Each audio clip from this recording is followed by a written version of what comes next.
বৃষ্টি আর পাহাড়ি ঢল বাড়ছে শেরপুর ও ময়মনসিংহে। এরই মধ্যে পানিবন্দী 1.5 লাখেরও বেশি মানুষ। শেরপুরে বানের পানিতে ডুবে 3 দিনে মৃত্যু হয়েছে 7 জনের। শেরপুরের 5 উপজেলায় ঢুকছে পানি। নালিতাবাড়ির শেরপুরের আঞ্চলিক সড়ক ভেঙে ঢাকার সাথে বন্ধ হয়ে গেছে যোগাযোগ।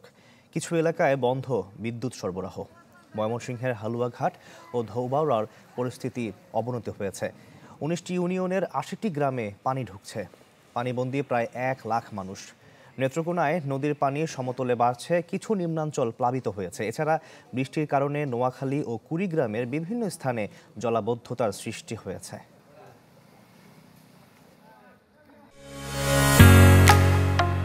ঢালাইয়ের সেরা প্রিমিয়ার সিমেন্ট। রাব্বি, সবশেষ খবর জানাবেন। শাকিল, গত 3 দিনে টানা বর্ষণ আর উজান থেকে নেমে আসা পাহাড়ি ঢলে এই স্মরণকালের ইতিহাসে শেরপুরের সবচেয়ে ভয়াবহ বন্যা গত 3 দিনে হয়েছে। আসলে 5 উপজেলায় এখন এই মুহূর্তে বন্যা কবলিত। এই 5 উপজেলার ভিতরে প্রায় 1.5 লক্ষাধিক মানুষ এখন এই মুহূর্তে পানিবন্দী রয়েছে। ক্ষতিগ্রস্ত হয়েছে প্রায় 2.5 লাখের উপরে বেশি মানুষ। এই মুহূর্তে আসলে পানিবন্দী যে সকল মানুষ রয়েছে সে সকল পানিবন্দী মানুষের কাছে ত্রাণ সরবরাহ করা এবং শুষ্ক খাবার এবং সুপেয় পানি নিয়ে পৌঁছাটাও আসলে একটা চ্যালেঞ্জ হয়ে দাঁড়িয়েছে। আমরা স্থানীয় প্রশাসনের সাথে কথা বলেছি, তারা আসলে বলেছেন যে এই মুহূর্তে ত্রাণ কার্যক্রম শুরু করা হলেও আসলে সকল পানিবন্দীদের কাছে পৌঁছানো সম্ভব হচ্ছে না, কারণ যে এলাকাগুলো এবার প্রথম বন্যা কবলিত হয়েছে এই এলাকাগুলোতে কখনোই আসলে বন্যা কবলিত না হওয়ার কারণে সেই এলাকাগুলোতে নৌকা না থাকায় আসলে যারা উদ্ধার তৎপরতা চালাচ্ছে তারাও কিন্তু আসলে ওখানে ওই এলাকাগুলোতে পৌঁছানো সম্ভব হচ্ছে না। আর গত 3 দিনে এই বন্যা কবলিত এলাকাগুলোতে 7 জনের মৃত্যু হয়েছে। নালিতাবাড়ি উপজেলা থেকে শেরপুর হয়ে ঢাকার যে সড়ক রয়েছে সেই সড়কটি ভোগাই নদীর পানির তোরে ভেঙে যাওয়ার কারণে নালিতাবাড়ি থেকে শেরপুর হয়ে ঢাকার যোগাযোগ বিচ্ছিন্ন অবস্থায় রয়েছে। এছাড়া যে কৃষক যারা রয়েছেন, আমরা যতটুকু কৃষি বিভাগের তথ্য পেয়েছি 70,000-এর বেশি কৃষক এই মুহূর্তে ক্ষতিগ্রস্ত হয়েছেন। 36,000 হেক্টর জমির রোপা আমনের বীজতলা কিন্তু ক্ষতিগ্রস্ত হয়েছে। একই সাথে 1,500 হেক্টর যে আবাদি সবজি ছিল সেগুলো কিন্তু এই মুহূর্তে পানিতে নিমজ্জিত রয়েছে।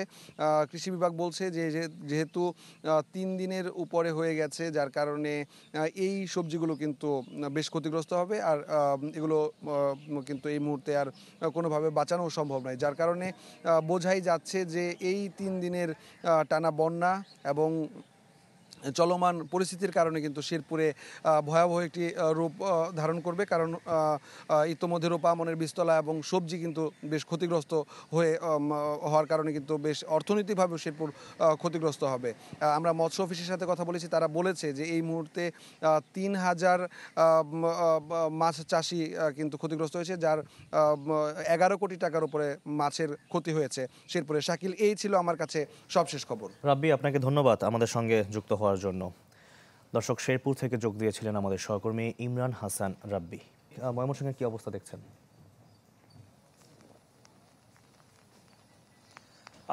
ময়মনসিংহের অবস্থাও যেহেতু এখনো পর্যন্ত বৃষ্টি অব্যাহত আছে এবং পাহাড়ি ঢলের যে পানি সেই পানি কিন্তু নিম্নাঞ্চলে কিন্তু ক্রমাগতই আসছে।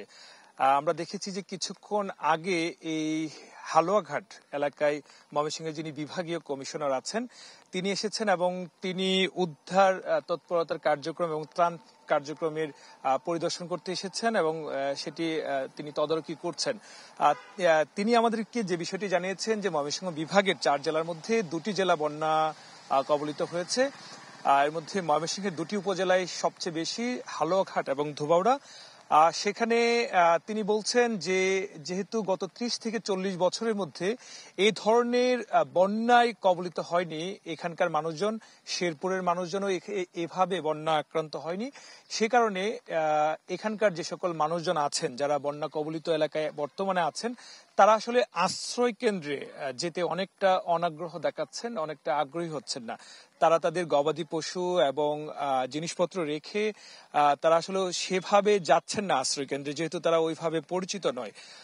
তিনি বলছেন যে তারপরেও মানুষজনকে বোঝানোর চেষ্টা করা হচ্ছে যে আশ্রয় কেন্দ্রে গিয়ে যেন নিরাপদে থাকে সেই বিষয়টি, পাশাপাশি যেভাবে ত্রাণ সহায়তা কার্যক্রম দেওয়া দরকার সেই কার্যক্রমটিও তারা অব্যাহত রাখার কথা বলছেন। আরেকটি বিষয় আপনাকে জানিয়ে রাখি যে শেরপুরের অবস্থাটা সবচেয়ে বেশি খারাপ অবস্থায় রয়েছে। তবে এখন এই ময়মনসিংহ জেলার ধোবাউড়া এবং হালুয়াঘাটের দিকেও কিন্তু অনেকটাই ক্রমাগত এই পানি বাড়ছে।